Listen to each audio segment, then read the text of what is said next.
ইনকিলাব ইনকিলাব, ক্ষমতা না জনতা, ইয়া প্রশ্ন সংগ্রাম, দালালি না রাজপথ।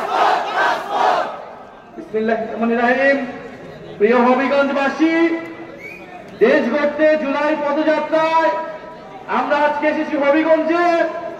আমরা জানি হবিগঞ্জের মাটি থেকে জুলাই গণ অভ্যুত্থানে ফ্যাসিবাদ বিরোধী লড়াইয়ে এই মাটির সন্তানেরা সাহসিকতার সাথে লড়াই করেছিল, শহীদ হয়েছিল।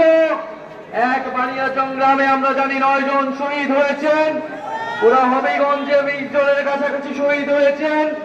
হবিগঞ্জের সাহসী মানুষেরা ফ্যাসিবাদের বিরুদ্ধে লড়াই করেছেন, সংগ্রাম করেছেন। আমরা জানাই তাদেরকে সশস্ত্র সালাম। আমরা আপনাদের কাছে বলতে এসেছি,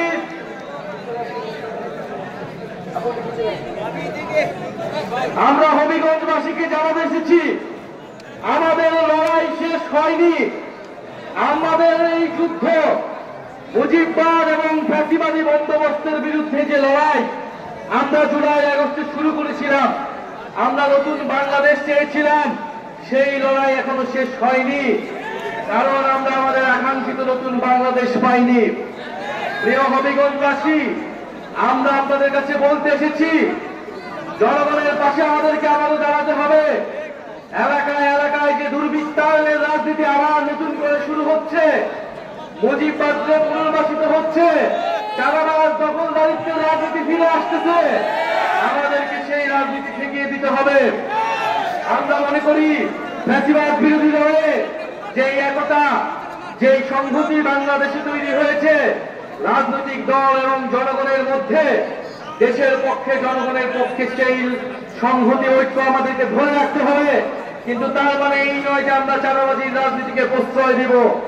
প্রিয় সংগ্রামী বন্ধুগণ, আমরা বলেছিলাম বাংলাদেশে প্রত্যেকটা মানুষের মানবাধিকার থাকবে, কোন সন্ত্রাসীকেও বিচার বহির্ভূতভাবে হত্যা করা হবে না। আমার ভিন্ন মতের অধিকারী হলেও আমি তার মানবাধিকারের পক্ষে থাকব। আমরা দেখেছি যৌথ বাহিনী দ্বারা কয়েকদিন আগে বিএনপির একজন যুবদলের একজন কর্মীকে হত্যা করা হয়েছে। আমরা সেই হত্যার নিন্দা ও প্রতিবাদ জানাই। কারণ আমরা মনে করি, আমরা যেমন চাঁদাবাজির বিরোধিতা করি, আমরা একইভাবে বিচার বহির্ভূত হত্যাকাণ্ডেরও বিরোধিতা করি। প্রিয় হবিগঞ্জবাসী, হবিগঞ্জের জনগণের পক্ষে আমাদেরকে দাঁড়াতে হবে। হবিগঞ্জের স্বাস্থ্য সমস্যার কথা আমরা জানি। আপনাদেরকে কিছু হলেই ঢাকাতে যেতে হয় অথবা সিলেটে যেতে হয়। হবিগঞ্জের দূর দূরান্ত থেকে, গ্রাম থেকে মানুষ স্বাস্থ্য সেবাটা পায় না। হবিগঞ্জের তরুণরা কর্মসংস্থান পায় না। আমরা এই নতুন বাংলাদেশ করতে চাই, যেখানে স্বাস্থ্য ব্যবস্থার সকল সিন্ডিকেট ভেঙে দেওয়া হবে, স্বাস্থ্য ব্যবস্থাপনা তৈরি করা হবে, যেখানে তরুণদের কর্মসংস্থান নিশ্চিত করা হবে, যেখানে বাংলাদেশের অর্থনীতি থেকে লুটেরা দুর্নীতিবাজদেরকে বিচারের আওতায় আনা হবে। এই সংগ্রামী হবিগঞ্জবাসী, আমাদের এই লড়াইটা কেবল বাংলাদেশ নয়, এই লড়াইটা পুরো দক্ষিণ এশিয়া ব্যাপী।